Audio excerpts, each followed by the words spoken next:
Na mpendwa msikilizaji na mtazamaji wa JJ Creative Studio, karibu katika masomo ya kesha la asubuhi. Anza asubuhi kwa nguvu mpya kwa kuinua jina la Yesu juu ya maisha yako. Yesu akiinuliwa juu, mioyo inaunganishwa, maisha yanabadilika. Ni mimi binti Josefati, nikusihi makinika nami hadi tamati.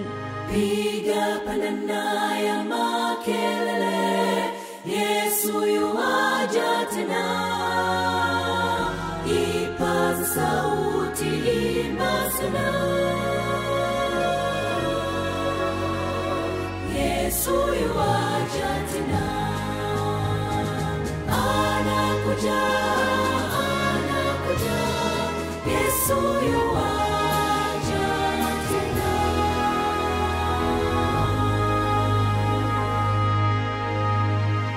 Na ikiwa ni Novemba 22, mchague Kristo wewe mwenyewe. Chagueni hivi leo mtakayemtumikia. Yoshua 24 mstari wa 15. Tuombe. Asante Baba Mungu kwa asubuhi njema. Tunajikabidhi mikononi mwako. Tufundishe maandiko yako, tuyaelewe na tusaidie tuweze kuyaishi kupitia jina lako Yesu Kristo. Amina. Ili kutekeleza wokovu wa mwanadamu, Mungu anatumia mawakala mbalimbali. Anazungumza nao kupitia neno lake na watumishi wake, na kwa kupitia Roho Mtakatifu anatuma jumbe za maonyo, urejeshaji na maelekezo. Njia hizi zimeundwa ili kuangazia uelewa wa watu, kuwaonesha wajibu wao na dhambi zao, baraka wanazoweza kuzipata, kuamsha ndani yao hisia za hitaji la kiroho ili waweze kumwendea Kristo na kupata kwake neema wanayoihitaji. Lakini wengi huchagua kuzifuata njia zao badala ya njia ya Mungu. Hawajapatanishwa na Mungu, na kamwe haitakuwa hivyo hadi pale nafsi itakaposulubiwa na Kristo kuishi moyoni mwake kwa njia ya imani. Kila mmoja kwa matendo yake, ama atamweka Kristo kando kwa kukataa kuwa na nia roho yake na kufuata mfano wake, au kuingia katika umoja na Kristo kwa kujikana nafsi, kwa imani na kwa utii. Kila mmoja wetu anapaswa kumchagua Kristo yeye mwenyewe, kwa sababu yeye alituchagua kwanza. Umoja huu na Kristo unatakiwa kuundwa na wale ambao kiasilia wana uadui naye.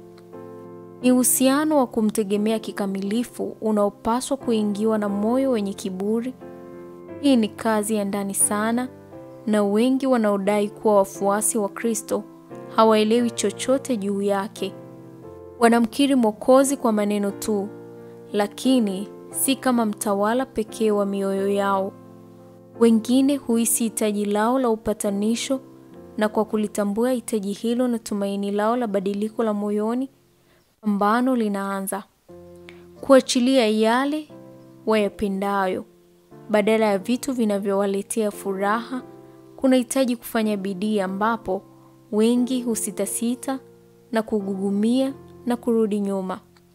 Lakini hii vita lazima ipiganwe na kila moyo ulioongoka hasa. Tunapaswa kupambana na majaribu yatokayo ndani na nje. Lazima tupate ushindi dhidi ya nafsi zetu, tuyasulubishe mapenzi na shauku zetu, kisha tuanzishe umoja wa nafsi na Kristo. Kama tawi lililokauka na lisilo na uhai linavyopandikizwa ndani ya mti ulio hai, ndivyo tutakavyokuwa tawi lililo hai la mzabibu wa kweli. Na tunda lililozaliwa na Kristo litazaliwa na wafuasi wake wote pia. Baada ya umoja huu kuundwa, unaweza kudumishwa tu kwa juhudi za kudumu, bidii na uangalifu wa hali ya juu. Kristo anatumia nguvu zake kulinda na kuhifadhi muungano huu mtakatifu, na mdhambi na mtegemezi ambaye ni dhaifu lazima afanye sehemu yake kwa bidii bila kuchoka. Kila Mkristo anapaswa kusimama kwa tahadhari kila wakati, akitazama mahali popote moyoni mwake ambapo Shetani anaweza kupata nafasi ya kuingia. Anapaswa kuomba msaada wa kimbingu na wakati huo huo kuwa thabiti kukinzana na kila mwelekeo wa dhambi.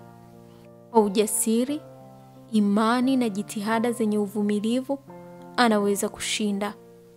Lakini akumbuke kwamba ili kuupata ushindi, Kristo lazima akae ndani yake na yeye ndani ya Kristo. Ni kwa njia ya kuwa na umoja na Kristo pekee na kufanya ushirika naye kila siku na kila saa, ndipo tutaweza kuzaa matunda ya Roho Mtakatifu. Utasoma Testimonies for the Church gombo la 5 ukurasa wa 46 hadi 48. Huu ni mwisho wa somo la Novemba 22. Mchague Kristo wewe mwenyewe. Tuombe. Asante Baba Mungu kwa kuwa pamoja nasi tangu tulipoanza kujifunza maandiko yako siku ya leo. Sifa utukufu zikapate kurudia. Baba, tunajikabidhi mikononi mwako. Tuwezeshe tukafanye chaguzi zilizo bora katika maisha yetu, ikiwemo kukuchagua wewe katika maisha yetu. Ni haya machache kupitia jina lako Yesu Kristo. Amina. Anakuja